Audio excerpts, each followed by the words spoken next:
KIIFB masala bond കേസിൽ ED നടപടിക്കെതിരെ T M. Thomas ഐസക്കും കിഫ്ബി സിഇഒ കെ.എം. എബ്രഹാമും സമർപ്പിച്ച ഹർജിയാണ് പരിഗണിക്കുന്നത്. ഇഡി വേട്ടയാടുകയാണെന്നും സിംഗിൾ ബെഞ്ച് ഉത്തരവിന് വിരുദ്ധമായാണ് സമൻസ് അയച്ചതെന്നുമാണ് ഇരുവരുടെയും വാദം. എന്നാൽ ആവശ്യപ്പെട്ട വിവരങ്ങൾ നൽകുന്നില്ലെന്നും അന്വേഷണവുമായി സഹകരിക്കുന്നില്ലെന്നുമാണ് ഇഡി കോടതിയെ അറിയിച്ചത്. ജസ്റ്റിസ് ദേവൻ രാമചന്ദ്രനാണ് ഹർജി പരിഗണിക്കുന്നത്. തോമസ് ഐസക്കിന്റെ ഹർജിയിൽ കോടതി നേരത്തെ ഇഡിയോട് വിശദീകരണം തേടിയിരുന്നു. തോമസ് ഐസക് അന്വേഷണവുമായി സഹകരിക്കുന്നില്ലെന്നാണ് ഇഡിയുടെ നിലപാട്. കിഫ്ബി മസാല ബോണ്ട് ഇടപാടിൽ തനിക്ക് മാത്രമായി ഉത്തരവാദിത്തമില്ലെന്ന മുൻമന്ത്രി തോമസ് ഐസക്കിന്റെ വാദങ്ങൾ ഇഡി തള്ളിയിരുന്നു. വിവിധ തീരുമാനങ്ങൾക്ക് അനുമതി നൽകിയത് തോമസ് ഐസക് മുഖ്യമന്ത്രിയാണെന്നുമാണ് ഇഡി വ്യക്തമാക്കിയത്. കിഫ്ബി ഡയറക്ടർ ബോർഡ് യോഗത്തിന്റെ മിനിറ്റ്സ് രേഖകൾ മുൻനിർത്തിയാണ് ഇഡി ഇക്കാര്യം ചൂണ്ടിക്കാട്ടിയത്.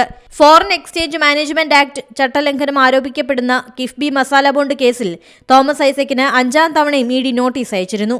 ഇഡി സമൻസിനെ എല്ലാവരും ഭയക്കുന്നത് എന്തിനെന്ന് ചോദിച്ച കോടതി പ്രാഥമിക വിവരശേഖരണത്തിനാണ് രേഖകൾ ആവശ്യപ്പെട്ടതെന്നും ചൂണ്ടിക്കാട്ടിയിരുന്നു. സമൻസിനോട് പ്രതികരിക്കുകയാണ് വേണ്ടതെന്നും അന്വേഷണത്തിൽ ഇടപെടില്ലെന്നും കോടതി ആവർത്തിച്ചിട്ടുണ്ട്. News desk Zee Malayalam news. ഏറ്റവും പുതിയ വാർത്തകളും വിശേഷങ്ങളും വിരൽ തുമ്പിലറിയാൻ സീ മലയാളം ന്യൂസ് എല്ലാ ഡിജിറ്റൽ പ്ലാറ്റ്ഫോമുകളിലും ലഭ്യം.